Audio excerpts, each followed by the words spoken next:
Nilikha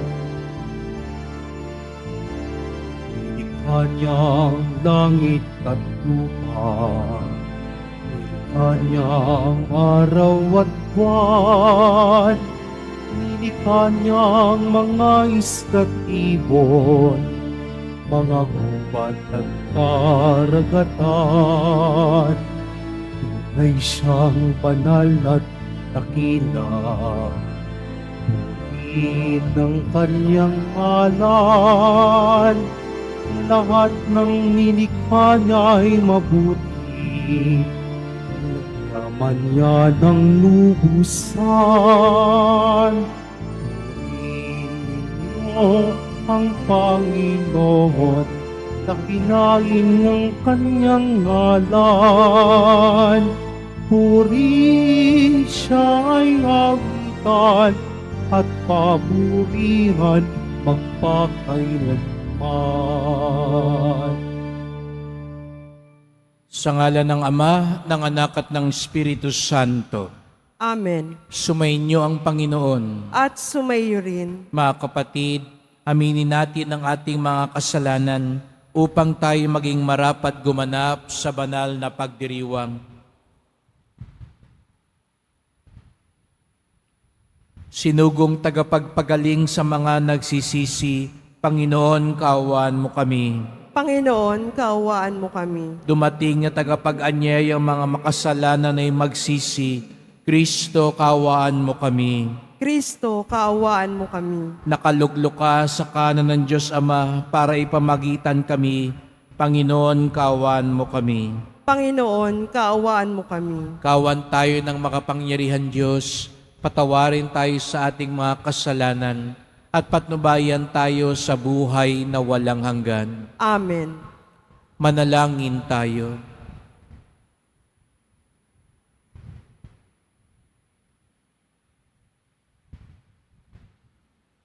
Ama naming makapangyarihan, ang iyon nawang kagandahang loob ay manguna at sumubaybay sa aming pamumuhay ngayon at araw-araw upang kami itaguyod sa paninindigang gumawa ng kabutihan. Sa pamamagitan ni Jesucristo, kasama ng Espiritu Santo, magpasawalang hanggan. Amen. Magsiupo muna ang lahat. Pagbasa mula sa sulat ni Apostol San Pablo sa mga taga-Galacia. Mga kapatid, kung kayo'y pinapatdumaya ng Espiritu, wala na kayo sa ilalim ng kautusan. Hindi maikakaila ang magawa ng laman. Pangangalunya, karimari-marim na pamumuhay, kahalayan, pagsamba sa Diyos-Diyosan, pangkukulam, pagkapuot, pagkagalit, paninibugho, kasikiman, pagkakabahabahagi, pagkakampi-kampi, pagkaingkit, paglalasing, walang taros na pagsasaya, at iba pang tulad nito. Binabalaan ko kayo, tulad noong una, hindi tatanggapin sa kaharian ng Diyos ang gumagawa ng mga gayong mga bagay. Subalit ang bunga ng Espiritu ay pag-ibig, kagalakan, kapayapaan, katyagaan, kabaitan, kabutihan, katapatan, kahinahunan, at pagpipigil sa sarili. Walang utos laban sa ganitong mga bagay at pinatay na ang mga nakipag-isa kay Kristo.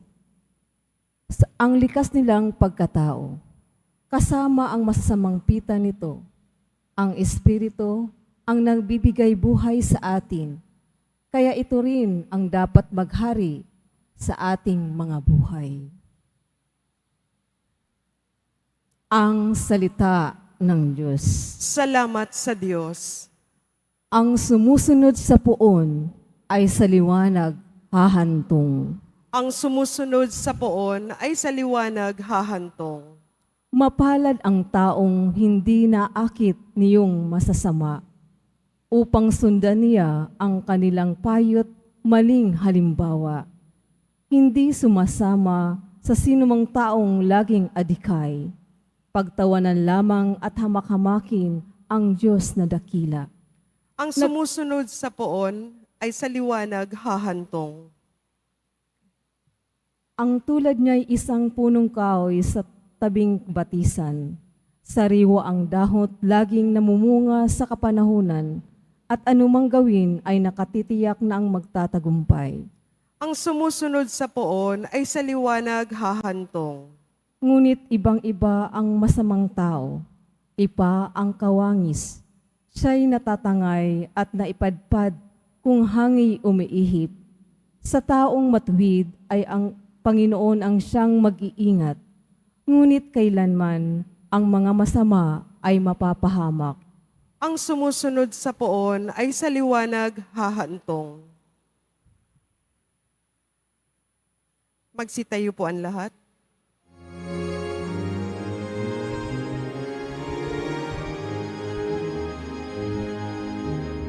Hallelujah, Hallelujah,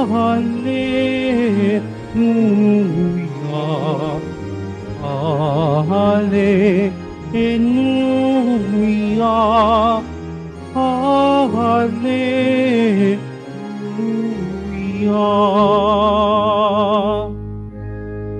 Ang tinig ko'y pakikinggan ng kabilang sa'king kawan. Ako'y kaninang susundan. Hallelujah, Hallelujah, Hallelujah, Hallelujah.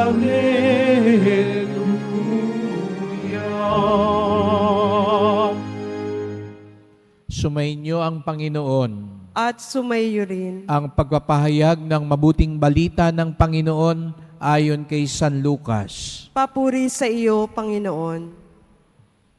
Noong panahong yon, sinabi ni Jesus, "Kawawa kayo mga Pariseyo, ibinibigay ninyo ang ikapu sa yerba buena, ang ruda at ng iba pang gulayin, ngunit kinaliligtaan ninyo ang katarungan at ang pag-ibig sa Diyos. Tamang gawin ninyo ito, ngunit huwag naman ninyong kaliligtaan gawin ng iba. Kawawa kayo mga Pariseyo, sapagkat ang ibig ninyo ay ang tanging luklukan sa mga sinagoga at ang pagpugayan kayo ng mga liwasang bayan. Sa aba ninyo, sapagkat para kayong mga libingang walang tanda at nalalakaran ng mga tao nang hindi nila nalalaman." Sinabi sa kanya ng isa sa mga dalubhasa sa kautusan, "Guro, sa sinabi mong yan, pati kami kinukutya mo." At sinagot siya ni Jesus, "Kawawa rin kayo, mga dalubhasa sa kautusan, sapagkat ipinapapasan ninyo sa mga tao ang mabibigat na dalahin, ngunit ni daliri ayaw ninyong igalaw sa pagdadala ng mga iyon."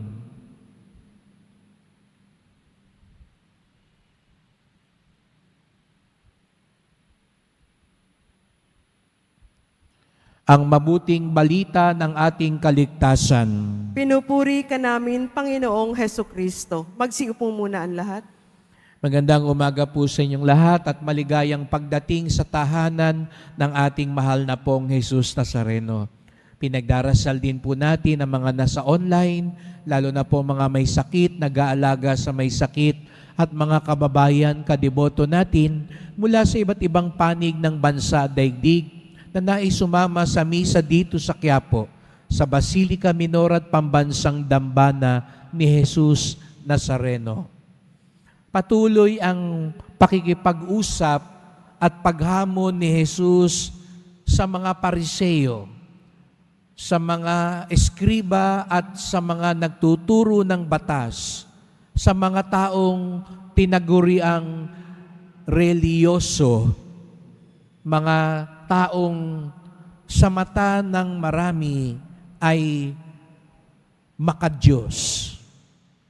Ngunit may hinihiling, may hamon si Jesus Nazareno para sa kanila. At ito'y hamon at hiling din sa ating lahat na nagsasabing tayo'y mga deboto, alagad, tagasunod ni Jesus Nazareno. Kahapon po, sabi ko, ang hamon ni Jesus Nazareno, ating paigtingin ang gawa, hindi lang ang gawi. Ang loob, hindi lang ang labas. Huwag lang yung nakagawian ang nagpapatakbo ng buhay natin. Huwag lang yung panglabas ang siyang magbubunsod sa atin. Sapagkat pag ganun daw ang nangyari, yung nakagawian, nakasanayan, wala tayong pinagkaiba sa robot. Wala tayong pinagkaiba sa mga parang tau-tauhan na gumagalaw na lang ng halos walang kamalayan. Huwag sanang dumating ang panahon na sa sobrang nakasanayan natin ang mga bagay-bagay, parang wala na sa sarili natin yung ginagawa natin. Siguro paminsan-minsan, maaring mangyari yun. At lahat nangyayari yun, lalo na kung paulit-ulit ang ginagawa natin. Pagising mo sa umaga, yung mga ginagawa mo, maligo ka, magsipilyo ka, magtimpla ka ng kape, magluto ka, buksan mo yung radyo o anuman. Sa paulit-ulit nating ginagawa, pagpasok mo sa opisina, sa trabaho, kung ano yung nakasanayan mong galawin, upuan, pakinggan, panoorin. Lahat tayo yung mga taong may ritual. Kahit sa simbahan, meron tayong nakagawian. Pagpasok nyo sa simbahan, hahaplos kayo doon sa krus, pupunta kayo sa biren, didipa tayo. Lahat tayo yung mga taong mahilig sa ritual. At ito yung gumagabay sa buhay natin. Sabi nga ni Jesus Nazareno, hindi naman masama yun. Tamang gawin yun. Huwag lang ninyong kaligtaan, gawin ang mga iba. Huwag lang nating kaligtaan yung dahilan ng ginagawa natin. Yung pakay ng ginagawa natin. Sapagkat sa bandang huli, sabi ko nga, kung mistulang para tayong robot na mechanical na lang ang ginagawa, walang buhay. Siguro nakapanood na kayo ng mga tinatawag nilang zombie. No? Yung zombie, di ba, pag napapanood nyo, gumagalaw, naglalakad, pero parang wala sa sarili nila. Kakain lang, mananakot, susunod, pero wala na yung kalooban nila. Walang buhay. Kaya nga't paalala ni San Pablo sa unang pagbasa, kung tayo'y para sa Diyos, tayo ay puspos ng Espiritu. At ano bang Espiritu? Ang Espiritu Santo ay ang prinsipyo ng buhay. Kaya nga't kung tayo'y sumusunod sa Diyos, sabi ni San Pablo, wala ito dapat sa buhay natin, pangangalunya, karimar-rimarim na pamumuhay, kahalayan, pagsamba sa Diyos-Diyosan, pangkukulam, pagkapuot, pagkagalit, paninibugho, kasakiman, pagkakampi-kampi, pagkakainggit, paglalasing, at lahat ng mga masasamang bagay, sapagkat ito'y kumikitil sa buhay. Tayo ay sumusunod sa Diyos, puno ng buhay. At kapag tayo puno ng buhay, puno ng pag-ibig, kagalakan at kapayapaan, katyagaan, kabaitan at kabutihan. May buhay ba tayo? At tayo ba'y nagbibigay buhay? Kaya nga sabi sa Salmo Responsorio, ang sumusunod sa poon sa liwanag hahantong. Liwanag at buhay. Nagkakaroon tayo ng liwanag at buhay, nagbibigay tayo ng liwanag at buhay kung tayo'y para sa Diyos. Kaya mga kapatid, ito po yung ipagdasal natin, na yung ating pagiging deboto, yung ating pagiging paladasalin, yung paglapit natin sa poong Nazareno, tulungan tayong matuklasan ang buhay at liwanag. At kung tunay tayong puspos ng Espiritu Santo, ng buhay at liwanag, tayo din ay nagbibigay buhay at liwanag. Kaya nga sabi ni Jesus Nazareno, kayong mga Pariseo, mga panlabas, maganda ang labas, para mga nicho, bulok sa loob, walang buhay sa loob. Pwede tayong gumagalaw, pwede tayong parang malakas, pwede nga tayong parang sumisigaw pa, pero walang kabuhay-buhay ang kalooban. Ang tunay na deboto, ang kalooban niya'y puspos ng buhay at liwanag. Kung kinakain pa rin tayo ng kasalanan, kung iba pa rin ang buhay natin sa labas, sa nangyayari sa simbahan, kung kakaiba pa rin ang ugali natin sa harap ng Nazareno at sa harap ng kapwa natin, kailangan pa natin lubos na tumawag sa Espiritu Santo upang ang kanyang liwanag at buhay ay mapa sa atin. Ang sumusunod sa poon ay sa liwanag hahantong.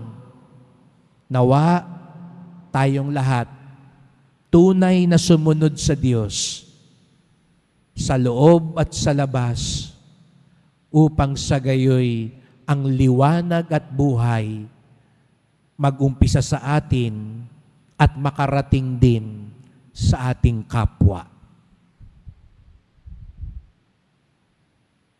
Sitayo na po ang lahat.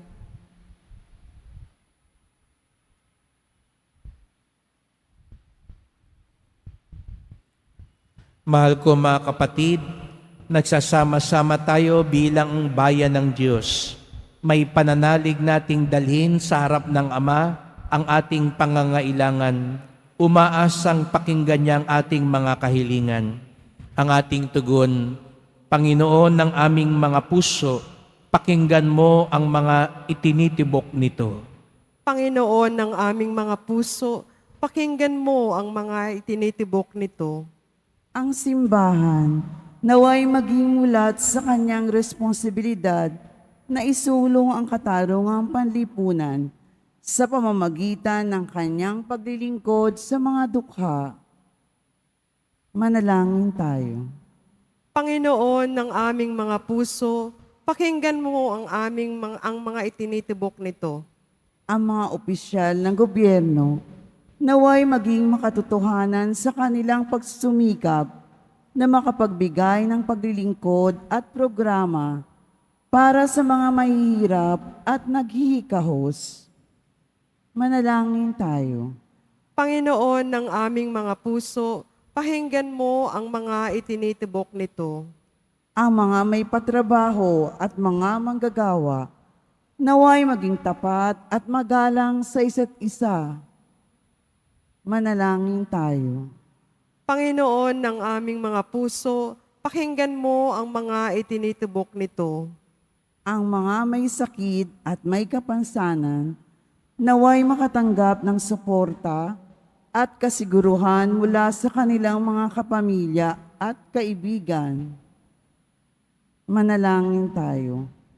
Panginoon ng aming mga puso, pakinggan mo ang mga itinitibok nito. Ang mga lumisan na sa buhay na ito'y naway masihan sa walang hanggang kaligayahan sa piling ng mga banal sa langit. Manalangin tayo. Panginoon ng aming mga puso, pakinggan mo ang mga itinitubok nito. Tahimik nating idulog ang iba pa nating kahilingan.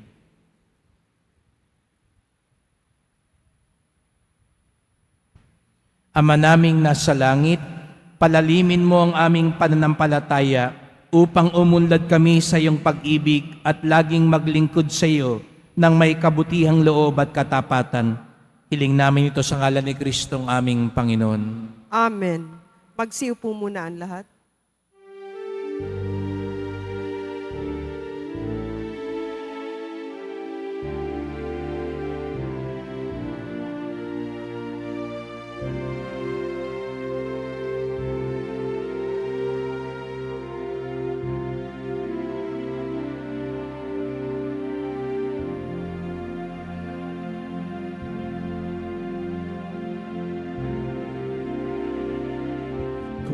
Kung tinapay at alak na mula sa'yo, muling ihahangin sa kabutihan mo. Kunin at tanggapin alay sa'yo. Pasasalamat ng puso. Magsitayo na po ang lahat. Manalangin kayo mga kapatid upang ating paghahain ay kalugdan ng Diyos Amang makapangyarihan. Tanggapin nawa ng Panginoon itong paghahain sa iyong mga kamay, sa kapurihan niya at karangalan, sa ating kapakinabangan at sa buong sambayanan niyang banal. Ama naming lumikha, tanggapin mo ang aming mga panalangin na sumasaliw sa aming paghahain upang sa ginaganap naming pagdiriwang kami makatawid sa kaluwalhatian. Sa pamamagitan ni Jesucristo, kasama ng Espiritu Santo, magpasawalang hanggan. Amen. Sumainyo ang Panginoon. At sumaiyo rin. Itaas sa Diyos ang inyong puso at diwa. Itinaas na namin sa Panginoon. Pasalamatan natin ang Panginoong ating Diyos. Marapat na siya ay pasalamatan. Ama naming makapangyarihan, tunay ngang marapat na ikaw ay aming pasalamatan. Sa iyong paglingam at kagandahang loob, ang tao'y nilikha mo't pinangasiwa sa sansinukob. Sa hangad mong siya'y iwastong lubos, siya'y pinagdusa mo sa kanyang pagtalikod. Sa iyong paghiliw iyong ipinahintulot na makabalik siya sa pamamagitan ni Kristo Jesus. Kaya kaisa ng mga anghel, nagsisiawit ng papuri sa iyo, nang walang humpay sa kalangitan, kami nagbubunyi sa iyong kadakilaan. Santo, Santo, Santo, Panginoong Diyos ng mga hukbo, napupuno ang langit at lupa ng kadakilaan mo, o sana sa kaitaasan. Pinagpala ang naparirito sa ngalan ng Panginoon, o sana sa kaitaasan. Magsiluhod po ang lahat. Ama naming banal, ikaw ang bukal ng tanang kabanalan. Kaya't sa pamamagitan ng iyong Espiritu, gawin mong banal ang mga kaloob na ito, upang para sa amin maging katawan at dugo ng aming Panginoong Hesukristo. Bago niya pinagtiis ang kusang loob na maging handog, hinawakan niya ang tinapay, pinasalamatan kanya, pinaghati-hati niya yun, iniabot sa kanyang mga lagad at sinabi, "Tanggapin ninyong lahat ito't kanin. Ito ang aking katawan na ihahandog para sa inyo."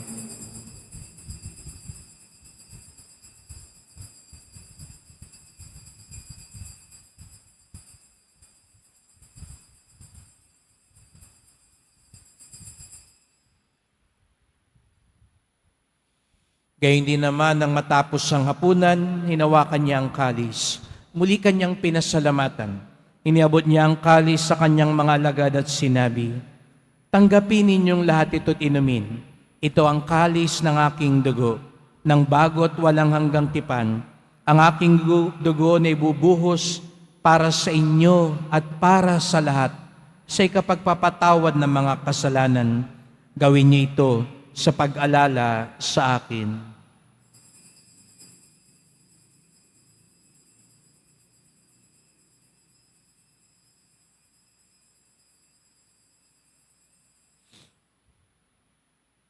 Magsitayo na po ang lahat. Ipagbunyi natin ang misteryo ng pananampalataya. Si Kristo'y namatay, si Kristo'y nabuhay, si Kristo'y babalik sa wakas ng panahon. Ama, ginagawa namin ngayon ang pag-alala sa pagkamatay at muling pagkabuhay ng iyong anak.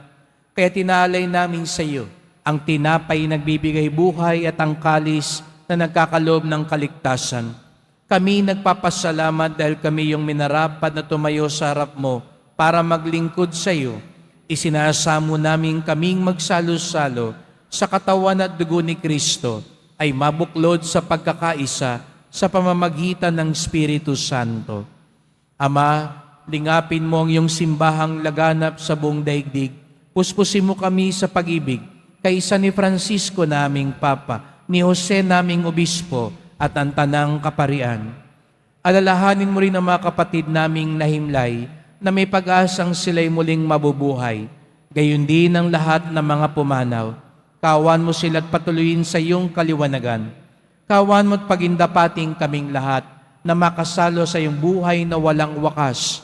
Kaisa ng mahal na Birheng Maria, Ina ng Diyos, ng kabiyak niyang pusong si San Jose, ng mga apostol, ni San Juan Bautista at lahat ng mga banal na namuhay dito sa daigdig ng kalugod-dugod sa iyo, maipagdiwang nawa namin ang pagpupuri sa ikararangal mo sa pamamagitan ng iyong anak na aming Panginoong Jesucristo.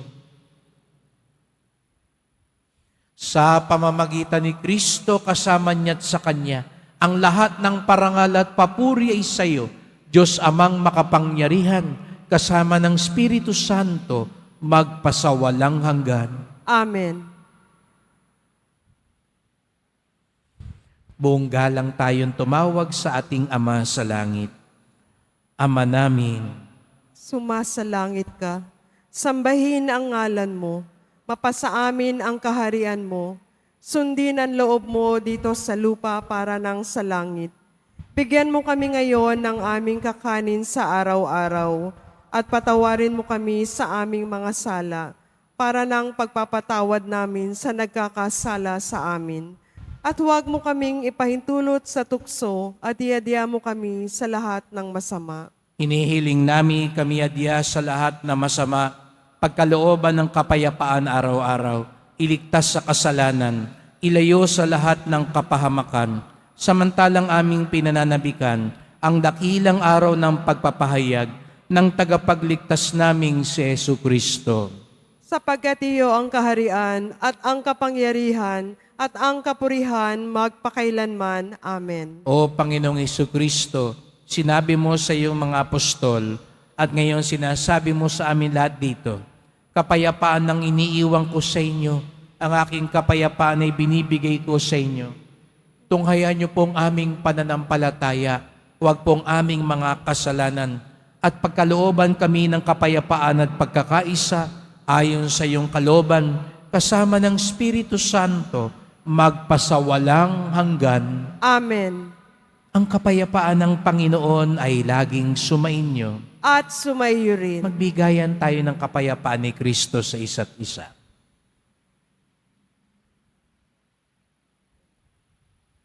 Kordero ng Diyos na nag-aalis ng mga kasalanan ng sanlibutan, maawa ka sa amin.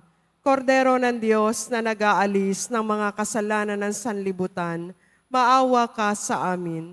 Kordero ng Diyos na nag-aalis ng mga kasalanan ng sanlibutan, ipagkaloob mo sa amin ang kapayapaan. Magsiluhod po ang lahat.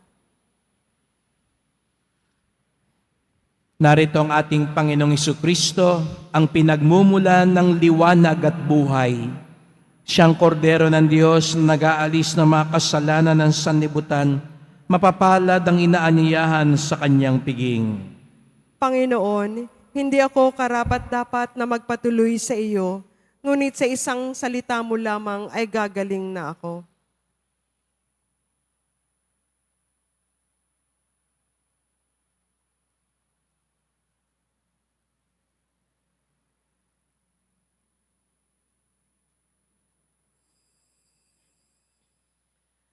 Para sa lahat ng tatanggap ng banal na komunyon, sasagot po tayo ng amen pagkasabi ng pari o ng lay minister ng katawan ni Kristo at isubo agad sa bibig bago umalis sa harapan ng pari o lay minister. Sumunod po tayo.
Lahat. Manalangin tayo. Ama naming mapagmahal, ngayong kami iyong pinapakinabang sa katawan at dugong banal, iniluluhog namin sa dakila mong kabutihan sa tanan na kami gawin mong kasalo sa iyong buhay sa pamamagitan ni Jesucristo kasama ng Espiritu Santo magpasawalang hanggan. Amen. Salamat po sa inyong pagpunta dito sa Quiapo. Ingat po kayo sa pag-uwi. Salamat po sa mga naglingkod sa misa at sa inyong tulong sa simbahan, mga pamisa, love offerings, online donations, sa mga nagdadala po dito ng bigas, dilata, noodles at iba pang pang-ayuda. Ang ating debosyon sa Poong Nazareno ay nagtuturo sa atin magmalasakit sa ating kapwa. Ang tunay na makadiyos at sumusunod kay Jesus Nazareno ay taimtim at tapat. Sila ay daluyan ng liwanag at buhay sa mundo. Sumainyo ang Panginoon. At sumayo rin. Mahal na pong Jesus Nazareno, iniyayag mo sa pamamagitan ng krus ang walang maliw na pag-ibig ng Diyos sa sangkatauhan. Pakinggan mo ang kahilingan ng iyong angkang nagsusumamo sa iyo. Makamtanawa nila ang iyong katugunan at tanggapin ang kasagutan ng may utang na loob na tinatanaw. Basbasan din po ninyo ang dala nilang mga imahen at dasalan. Sa pamamagitan ng bendisyon na ito, naway maalala nila mga pangako sa binyag na ikaw ang kanilang iibigin at paglilingkuran bilang Panginoon, magpasawalang hanggan. Amen. At pagpalaing kayong lahat ng makapangyarihang Diyos, Ama at Anak at Espiritu Santo. Amen. Pumayo kayo taglayang buhay ng Poong Jesus Nazareno. Salamat sa Diyos.